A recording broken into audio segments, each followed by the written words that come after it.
So Jesse, tell me a little bit about your start, your beginning. How did Okay. you become an actor? Ooh.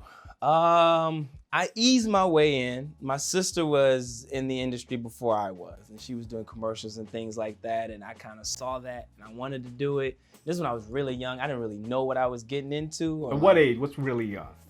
Like 4 or 5 years old. And I just saw it. It looked fun. They had like a bunch of snacks. I'm like, I'm in. Like, sign me up. I didn't know you get paid to do this. It just looked like fun. So that started, and then I kind of worked my way into like musical theater and, film and television. And then it kind of just ever so, slowly but surely just kept going up. And your first official acting job, was it an episode of CBS's Without a Trace? Was that 13 years old? That wasn't my first official. There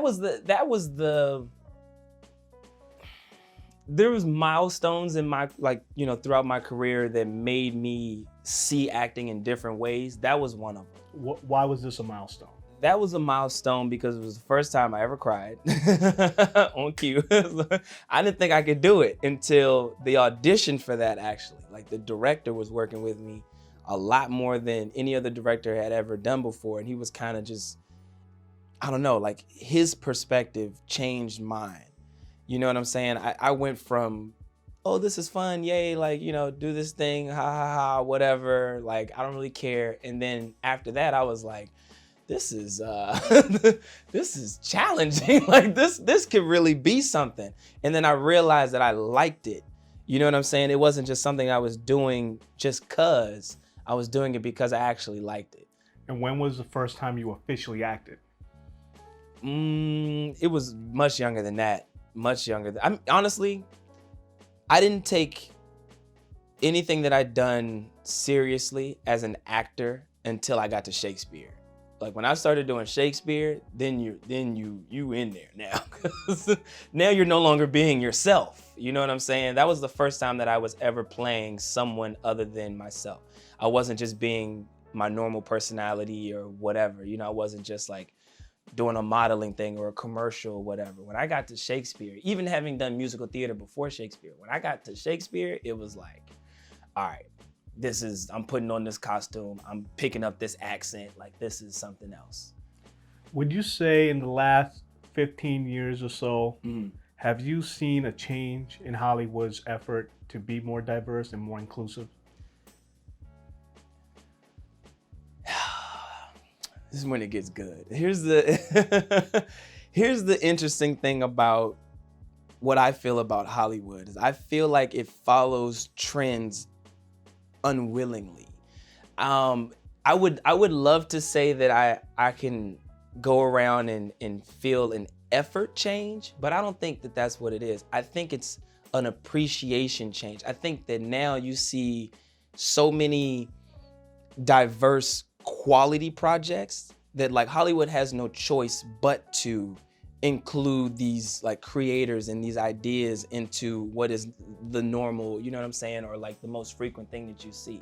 Like, you cannot deny Black Panther. Like, you just can't. You know what I'm saying? Things like that. And I don't think that those type of projects come from Hollywood saying, like, you know what? We need more diversity. I think they saw something and they're like, oh my God, this is incredible. We would be stupid not to make more of this. And that's kind of where we are right now. Now it's like every production company is like trying to find diverse projects about different types of people from different walks of life. And, and I think it's because they realize, like, there's some incredible stories out there that need to be told. And then, like, people who have experienced these stories are actually really good at telling them. So we have to, we got to incorporate that. You also appeared in Almost Christmas. Yeah. And Survivor's Remorse, which to some degree depicted nuanced versions of Black life. Mm-hmm. Is it important for you to be a part of these kind of stories?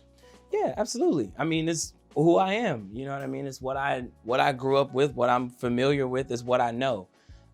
So it's refreshing to be included in those kind of stories. It's nice to do something that's familiar to me. You know what I mean? In movies like Almost Christmas, where you got these big Black family gatherings or whatever, it's like, I grew up doing that.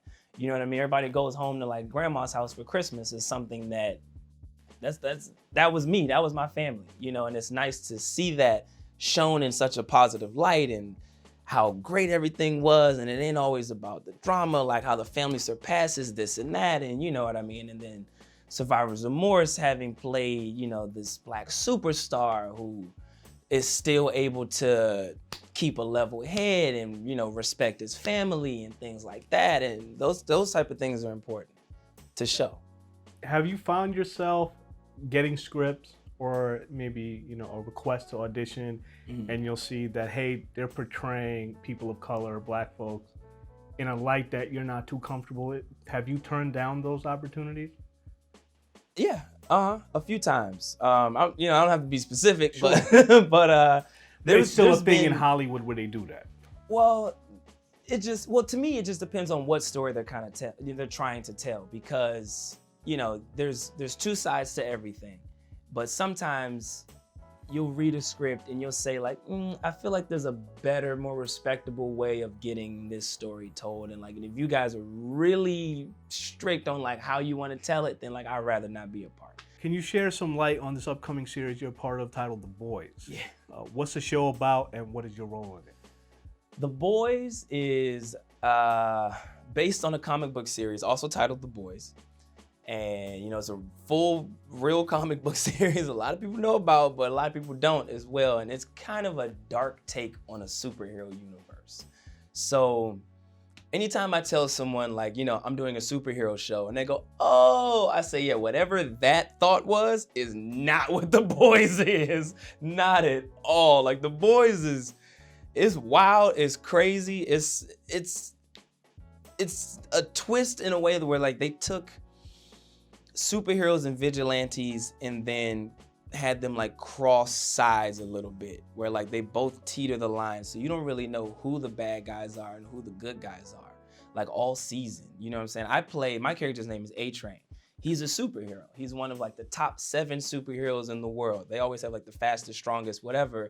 In a sense, we're like the Justice League of this universe, and we're the most famous superheroes, the most powerful, whatever. We run the world basically, but we abuse our powers in ways that like you've never seen superheroes do before. You know what I'm saying? And like my guy, he's all over the place, man. He's a super speedster. Like you would think he's like the Flash, but he's competitive and he's afraid of being second fastest. So like he abuses these drugs to like make sure that he's always on top, and it just throws his life out of whack. And you know what I'm saying? It's like this crazy love story that happens, and it's just a bunch of like kind of like they throw the Boy Scout element out the window. Yeah, that's bit. gone. It makes it a little that's bit more realistic. Yeah, it's like honestly, it's what would happen if superheroes actually existed in this world. You know what I'm saying? If one day regular people woke up with superpowers, like what would they do? Like, you know what I'm saying? You ask people all the time, like, what would you do if you could teleport? And like in The Boys, they're saying like most people would probably rob banks. You know what I'm saying? Like that's how they see it. So yeah.